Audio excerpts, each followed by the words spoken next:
Ladies and Germans, how you all doing? This is Con Ulrich. This is Rangru, low, low, low. And folks, today we are giving you some monthly tourney action. Today we are on that most gingerbread manny of maps, Orsha East. Rang, who do we have though? On the left-hand side in the blue, we have Mimile playing the Hermann Gorin Panzer Division with a Maverick Income. Right-hand side in the red, we have Rommel playing the Romanian 9th Infantry with a Maverick Income.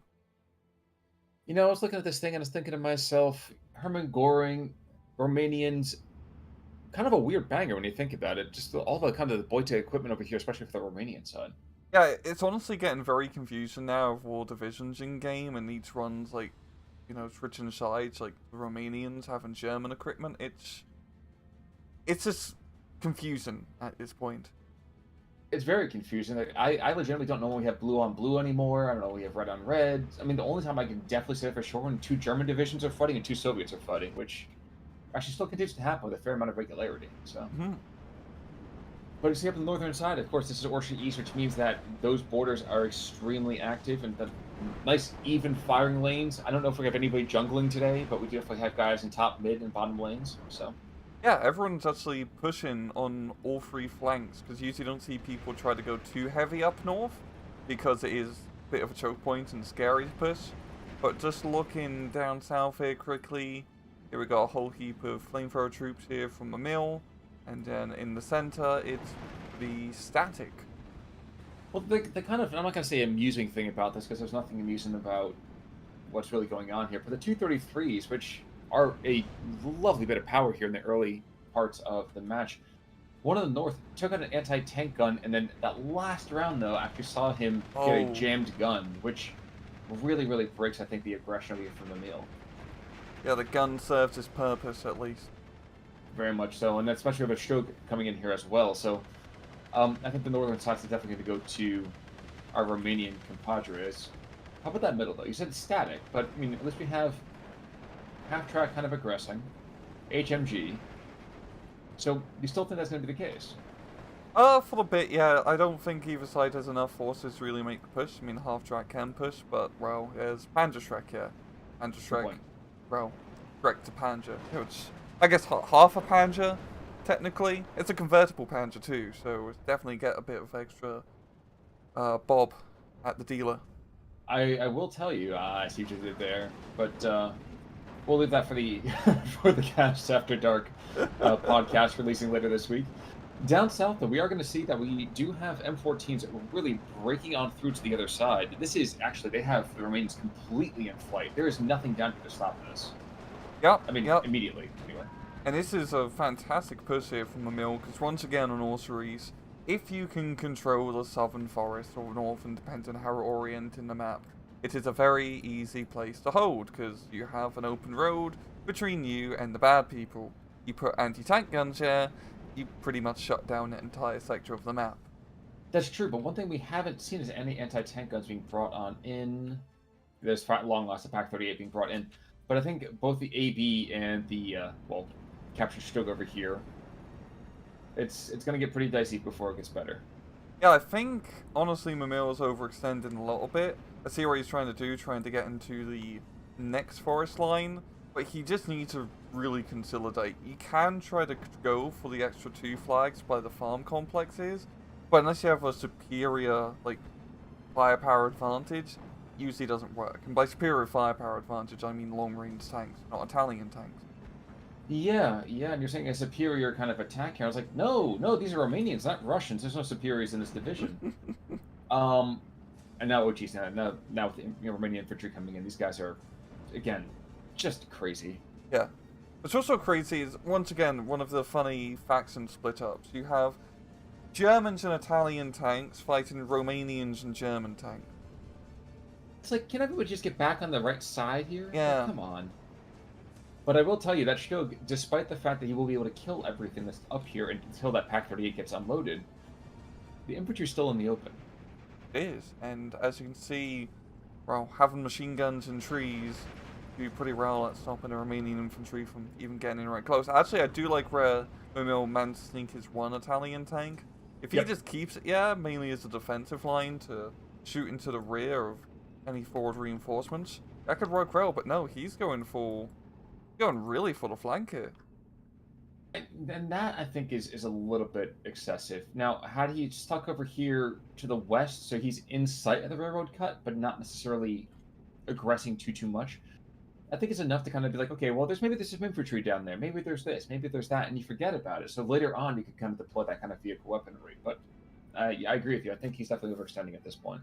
Yeah. Yo, he is still holding on to the main forest line at least. So just as long as he can do that, he can afford to make those plays. And yeah, Farid Rommel being forced to retreat quite a bit. He's going to need a lot more firepower. Probably off-map artillery to try to retake that southern forest. And you know what? I actually kind of forgot for a second that Hemingway Division gets that P3M recon, which is just so good, honestly. Yes. Like, yeah, armor's not great, but pen values, man. I'm sorry, it's looking to the northern side. I know there's one to the south, one to the north here. Northern side, actually, the captured still going for the Romanians just went down. So what we end up having here is the P3 infantry all kind of going after the recruit D and the MG34. So this is up to the Pak-38s to kind of backstop. The Romanian Pak-38s, that is, not the German ones. So, like you said, like... Getting confusing, guys. Come on. Let's all Exactly. just... You know, they switch side to the Russians. They should only be using Russian equipment. That's how Counter-Strike works. Exactly. Exactly. You know, even more so, like, can everybody just, like, stop leaving their toys to be picked up by other people? Like, just... No more Boiters. There's too many pirates Exactly. in the Eastern Front. Exactly. I don't know. I'm getting used to kind of saying that. I mean, the little comline's about 6 weeks out, so we're looking forward to that. But at the same time, like, I'm looking over here, I'm thinking to myself, oh, man, is this what it's like? Because if I have to pick up one more Pak-38, it's going to be a problem. There's gonna be hell to pay. Exactly. Zip to the Russian front. Right, I'm already here. Exactly. With a exactly. Russian front. So the Siberian front. Mm-hmm. Now, one thing, of course, we don't really talk about too much, at least until the Hemingway divisions come back up again, is how good the infantry is over here too. With the Pioneers, the MP44s, with the MG42 sitting in the support. This is what Western divisions were like. I would think the OKW over here for SD1, but SD2, you don't get to see stuff like this very often. Yeah, Hermann Göring does have a lot of very good infantry, also enough tanks to make it quite a scary 1-2 combo. I am upset he did not take the Sturm Tiger. I think that should be, it's not great, of course, but it should be an auto-include, just so you can see big kaboons. Like, come on, guys. Exactly. How to get your game casted? Play the Finns. Bring a Sturm Tiger. It's really pretty easy. It's true. If you want to get on this channel, just win a match as Finland and we'll fit it in somewhere. But looking in the center, like you know what? You were absolutely correct. Things have kind of quieted down. I think both sides looking over here towards the flanks as we kind of go into the dog days of Phase A. I'm trying to think about these breakouts as we're kind of being brought more and more in. I'll leave aside my normal gripe because I'm starting to see the value of them. But what becomes of the brokenhearted? They become air slash trooping. And I mean, they do have their place. I'm not going to fight that one anymore. I've given up that fight. But I'm also noticing here that down the south, there is a command P4 fighting a regular P4, and like you said, the Italians are still kind of engaging over here. So a lot of junk going back and forth. At this point, I don't even know who's going where and with what and how they're doing it. Yeah, these continual southern attacks here from Farid are just not really worthwhile. He sent in 2 little forces to try to break what is now a pretty solid defensive line from Mimile's side. Really odd thing for Farid. He should just set up a decent defense to contain the forest, and then probably just try to blitzkrieg through the center here. I mean, he does get off-map artillery coming up into B phase. You drop it down in the center, you rush in bunch of motivated Romanians and try to make a breakthrough, rather than hitting a heavily defensive line. Well, let's see. IAR interceptor in because there's a 410 on the field, getting some eyes out. I'm wondering if we're going to see a 150 call in as soon as B opens. I would not be surprised by that at all. I do like seeing the Gepards in the meantime too. So Gepards establishing some anti-air over the center, over the southern positions. I'm not going to say that's the biggest necessity, but I think it's enough that it's worthwhile. Yeah, yeah. Just especially if this Romanian division, which does get a lot of bombers coming into Mm. B and C phase. German bombers, yeah, to make things even more confusing. You just want to have a decent anti-aircraft net to prepare, especially with oil. I don't say heavy tanks, but your tanks are vulnerable to bombs. You're heavy enough tanks. Mm-hmm. Now, there's a 60 mil stovepipe down south. He's going to try to start reducing the southern positions you were talking about, which actually I think it's a nice, I'm not going to say stopgap between the two, but it certainly is. How do I put this mildly? It's a decent compromise from what could have been the case. Problem is that the amount of firepower. Please, actually, no, go ahead, please. No, it's just going to be enough to at least keep the infantry away from the edge of the forest. It's just more of a deterrent. Oh, Panzer IV killing Panzer IV. Oh no, actually, that's a Pack 38. Oh. Pack 38 picked that up, and actually, the air slash trooping, that was what I was waiting for. Air slash trooping picks up the 60 mil stovepipe, so that goes down. Which, air slash trooping don't have a whole lot of uses sometimes, but kind of sneaky beaky, kind of knifings in the back lines, perfect for them. Yeah, such trooping partisan meta Ren. Yeah, actually I thought about it that way, but you're absolutely correct. Center another stovepipe kind of starting to light off, and actually to the northern side, we are seeing a minor resurgence. P3Ls kind of being brought on forwards, and P3Ls getting killed pretty much just about as quickly. Yep, I was gonna say, if that Pack 38 gets another round off, he's gonna pick off two, and two do go down. Yeah, it's quite interesting. We're getting, a little bit into B phase now, but there's not really a whole lot of momentum from either side. That's in favour of Mimile, because he's got the 1311 and he's got South on lockdown, so he can afford to play his B phase more defensively. But from Farid, he really has the onus to make an offensive. Seems he is starting to do that, as up north he's investing in quite a lot of assault gun, tank destroyers, Romanian knockoff Su-76s, whatever you want to call them. So it'd be curious to see how this northern assault ends up developing for him, because he has managed to, get a few small victories in the far north. I would like to call it the fact. What did I say? 150. There we go. There we go. Brought on in. And honestly, I like the positioning of this too. Behind the forest, it would be even better if you stick it just in that swamp or something like that. But, close enough to your road that you can technically still move it about pretty quickly. Also, actually liking this Hotchkiss kind of calling to kind of finally force away that recon. Gonna very much elicit some counter battery fire pretty damn quickly, but for the time being, it's a nice place to kind of start. Yeah. I'm curious to see what he's gonna do with his smaller armored force he's bringing in up north. I'm guessing his best bet is to try to go into that forest where the Panzer Grenadiers are, and then just try to hold that forest to put down a lot of fire to the rest of the map. And that allows you to kind of control the farmstead down south and lock down the northern portion of the map. It absolutely does. I mean, we're going to get, instead of M14s, they're being brought on in here to kind of maybe save that position, which is not, I'm not going to say laughable, because it's a little bit too dismissive, but it's pretty dang funny. They work well in the forest. I'm sorry? They do work well in the forest, to be fair. But yeah, if they get caught out in the open, they are pretty bloody useless. Yeah, and not for nothing, but if you look at attack cams, if they're anywhere where they need to be useful, either the Italian tanks, anywhere to be useful, they're not going to manage it.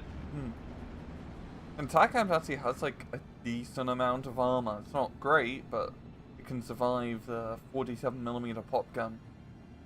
Worth mentioning, Mimile apparently not content just to let things kind of sit where they are, which is probably a good idea since he was down 13-11 for a few seconds.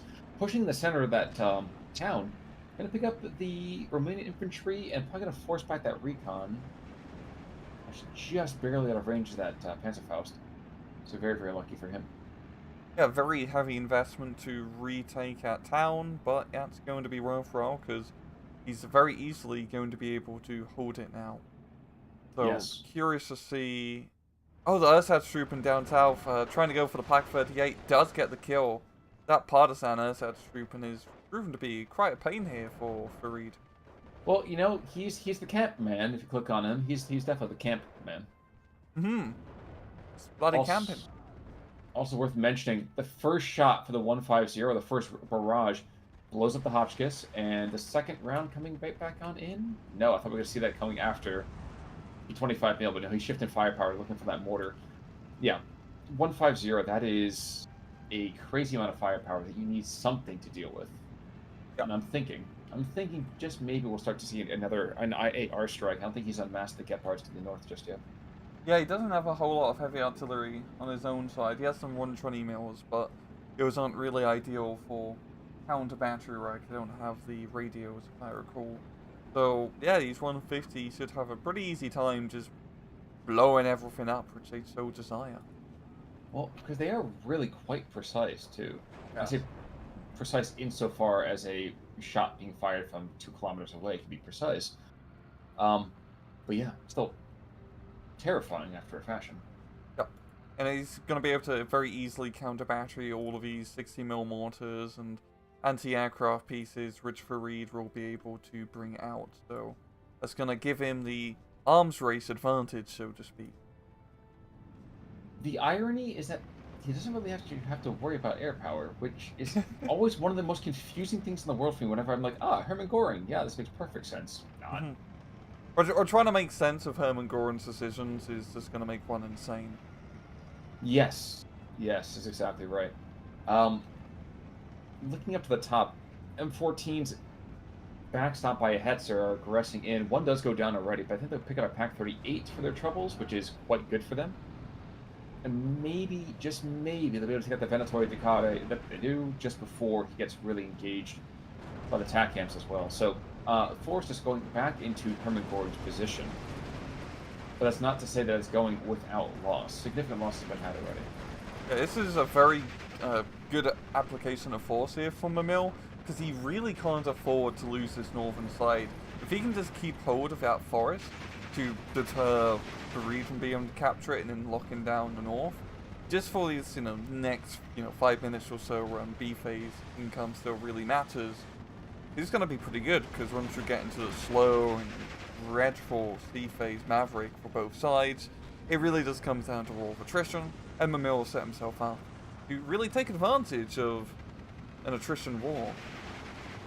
One of them cheeky kind of territory caps as well. So that one Storm Pioneer in the south central position has that flag way to the east. Ooh. I think he's going to try to pick up that complex to the southwest of that flag as well.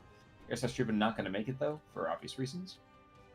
But some very, very cheeky territorial grabs. So well done there. And center, Mimile's going for another cheeky grab, a very direct one rather, moving in a pretty decent infantry force as well as a bunch of tanks. I really like this. You got the 2 fire support Panzer III engines dealing with the infantry, and the Jagd Panzer IV is kind of like a parent to make sure no one hits them too hard.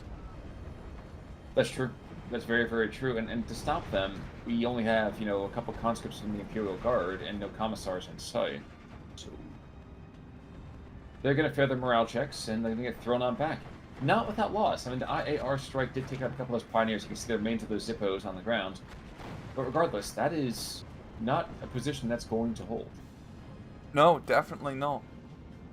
I mean, the recruities have fallen back quite fast. We're seeing a heavy investment here from Farid to try and hold the center, but it might come a little bit too late. It's German Blitzkrieg might be enough to just hold down the hill, and as per usual on this map, if you can hold the hill, you got fantastic firing lines, open ground, copy-paste before that we see down south. Now, there is that one assault troop that's getting into position right about now. He's going to retard that progress for a little bit, but he still has to hold for another, what, what's it called, 20, 30 seconds? Gotta hold the assault. Yeah, and I'm pretty sure it's not what they mean by assault troops. No. So, especially when the other 2 trucks kind of get brought on up, that they're deploying. Yeah, they're idealistically deploying inside that town. They're not going to be lasting that long for it, as the assault troops get blown to pieces. It'd probably be better for him to get inside the building and hanging outside. Yeah.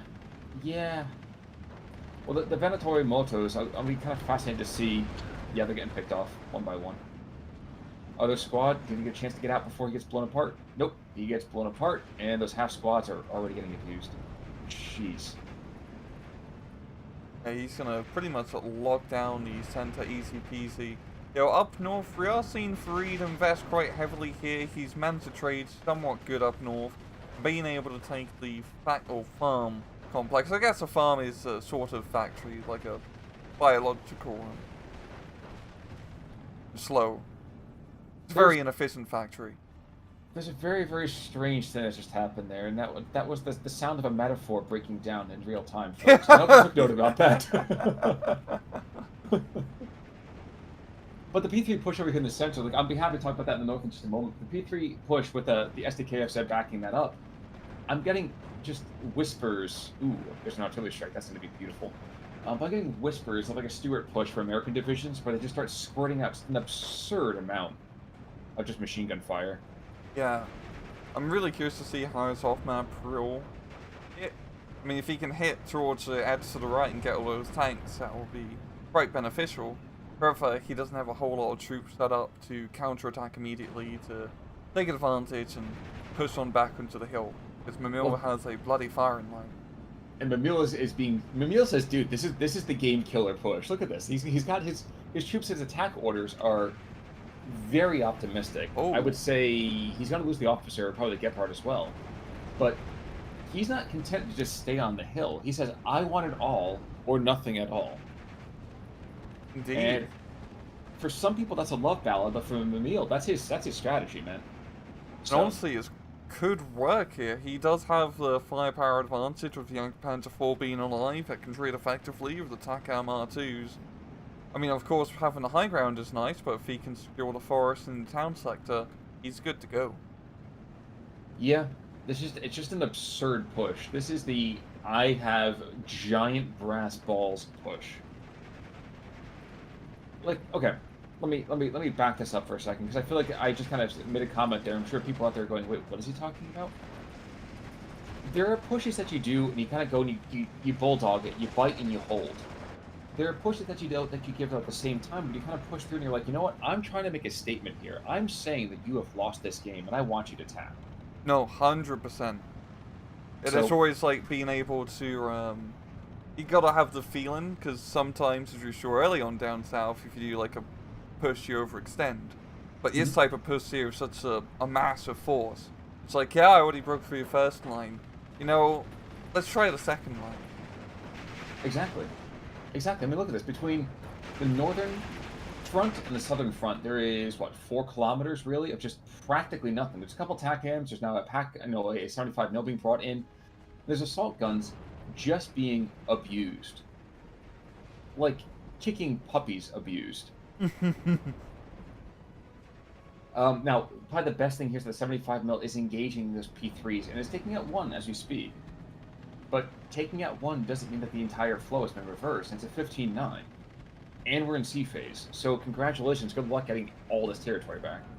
Yeah, I think Fareed with his TACAM blob might be able to just stabilize his current position, but that big infantry blob in the forest, they're not leaving anytime soon. No. No, and even this SDKF is going to aggress the southeast and pick up another flag. And even though there might be losses here, and God help me, there are going to be losses, including that I was going to say brave half-track, but it's kind of really kind of overselling things. The TACAMs are not going to be able to hold this. No. The Jagdpanzer's entertaining them from a distance. Infantry's kind of engaging the front. The IAR comes in. Yeah, he's going to get some firepower in, but again, he just has to waste time. Yeah, especially with +2 advantage now. He doesn't have to race that much time. No, he does not. One TACAM down already. A second one's going to be engaged over here because the 105s, yeah. The other 5 mils of penetration. TACAMs actually can't kill the Jagdpanzer technically. The converse, however, very much not true. Yeah. But he's honestly kind of feels like he's run the game at this point, especially with the C phase income really screwing over Rommel's push. Once again, Rommel's trying to make a southern push happen. It ain't gonna happen. Yeah, I think the comment you make is always so kind of poignantly accurate here. If you hold this tree line, you're not going to get into it. I mean, time and time again, it's like, you know, World War I, you run into no man's land, you get machine gunned down by a Maxim. We'll try again tomorrow and see if it works. Yep. Maybe they'll I run will out of say bullets. the anti-tank guns are still getting some nice bits of success down here. But the only way I feel like this kind of starts to turn the other direction is if and only if our intrepid Hermann Goring position starts to take, let's say, really, really, really unfavorable trades. Yes. And we are seeing a decent heavy investment of infantry to help the push in the center. And Farid does have a decent amount of firepower with attack aims and the 75 mils, which are extremely cost effective. So he's slowly beating off the infantry. But the Panzer III is still in the forest, and I believe the Jagdpanzer... He's dead. Oh, he's dead. He's dead. Okay, never He's mind. dead. Yeah, He goes Farid, forward. he has a good chance. No, but there's still an 88 coming in. He's also bringing in a Pack 38. So, yes, and at the same time, still very much not yes. Because we're seeing the kind of the response here in general, too. With the 150 northwest of the central position, he's engaging that 75 to the north. That's exactly what happens every single time. It's like, okay, great, you've killed one of my units. You killed a very important unit. You've revealed your trap card. Now I'm going to trap you. So, good luck. Well, You have fun with that. 150 millimeter shell. It's hard to dodge. Exactly. You can't play catch very easily with it, but when you do, it sucks. If you miss, it's going to be painful. Well, the 75 mils, they're good in that kind of multi-purpose role. Unfortunately, they don't have a ton of HE ammo, so after they've engaged a couple positions, they now fall only into that anti-tank role. And it just... Hermann Goring's got tanks, they just don't need to use a lot of them. Yeah. And Farid does have a good amount of infantry. You've got, lovely assault troops who, in this case, are actually doing an assault in this time. But he just doesn't really have the time to cross the geographical distance to get onto the hill where they could do damage. As Mimile is bringing up the reinforcements, he's got the grill, he's got the 150 mils. I mean, you've seen the Tourney do a little bit of work. But, yeah, time is 100% not on Rommel's side. So, nope, like his historical counterpart, very much backed up against the wall here. And the question is, does he have enough left in his tank and tanks to really make this a real fight of it? So, probably the most positive thing that just happened was that Pack 38 got taken out. However, the Gepard, despite the fact he's getting some anti-tank rockets, ground strike rockets over here against that Pack 40, very nice. It's not going to be a kill. Congratulations. You're gonna go away having wasted munitions and not getting exactly what you need. Yeah. And at this point, you need to be getting very precise kills on those high priority targets, otherwise you're not going to make the push. We've seen the assault troops here kind of slow down because they don't have any tank to deal with that one Panzer IIIN. Which is mildly amusing because the P3N is just massively outdated at this point. But, What's also amusing, Khan, is that he's almost out of HE ammo, and that thing has 36 shots. Does he surprisingly even lasted that long? You know what, you're right. He hasn't fired a single shot in anti-tank anger. He might be doing that here in just a moment as this 20 mil kind of creeps up on him. But, yeah. Curious. Very, very curious. Although... they saw him, they backed away slowly, so clearly they think, okay, we gotta grind some more before we get up to his level, so it makes sense. Yeah, that's sort of like, what, 1.3 tier, and that Panzer III is at least 3.3? 3.02? Yeah, I think you're right, unless of course you paid for premium, and at that point you might be able to kind of roll your face on the gold ammo key, and, no, I'm gonna buy a that at all. top tier tank, and have it as the only one in my lineup. I have no idea how modern tanks work. I'm just going to charge into the open and get killed and then J out immediately after I die. Well, don't worry, that P3N's actually just kind of like, you know what, guys, I think it's not quite, frisky enough. I'm going to turn my back to you guys, let you kind of kill me, it's okay. Honestly, I think making War Thunder references is like the safest reference you could make on this channel in terms of like the game tree cover. I'm fairly certain everyone who's played Steel Division or Warno has played War Thunder. If you haven't, let me know in the comments. That's exactly. We had a support group. You've all come here because you were just sick of that happening to you. We can all sit around and say how much money we've spent. It's fine. No one's going to judge. No, the lady con will yell at me for that, but I managed to kick that dragon early enough that she didn't run away just yet. 20 mil push on the hillside goes down between the Gepard and the 88 mil. Yeah, this is over. It was very skillfully done over here by the Hermann Goring division. Did not expect that because Hermann Goring, I feel like, is I. It never seems to punch above its weight, and not for nothing, but the Romanians are not pushovers either. Yeah, the Romanian infantry can be extremely scary. I just think Farid definitely got way too tied up dealing with the southern side of the map, and Okay. he wasn't able to really get like a good, concise force to really exploit, especially center early on, or Mhm. up north, because he's almost there up north, but he just couldn't, make the decisive breakthrough. True. That's very, very true.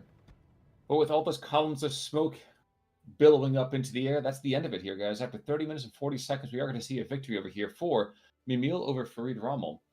And shockingly enough, that's a very, very close in terms of kill points.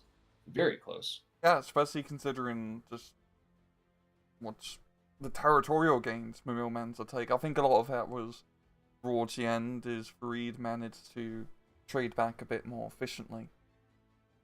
You want to check this out? 75 mils, those were the heroes, I would say, of the match over here for the Romanians. And they're, Oh, they're just they're just solid pieces of equipment. yeah, they do everything apart from shoot Yeah, down planes. exactly. Exactly. And I'm pretty sure if you'd given another 6 months, I could have figured that out. Hmm. Looking on the opposite side, again, I have to have a little bit of affection over here for that one air such troop in comp man who took out the 60 mil mortar and the 50 mil Pack 38. But honestly, other than that, there was one Hetzer, excuse me, Jagdpanzer, rather. Thank you picked up 5 ground kills before getting killed. And other than that, there's not a lot of standout kind of equipment over here. No, not really. Everyone did their part. Exactly, exactly. I would say a well-oiled machine. At this point, it's more of a people on top of those VW lakes of theirs, kind of walking back to the west. Hmm. Um, but that said, any final thoughts today, sir? No, that's all I have to say. Well, folks, if that's all he has to say, then I guess I'll follow suit with him. Until Thursday, I'm Connor Work. I'm Rangru. Take it easy.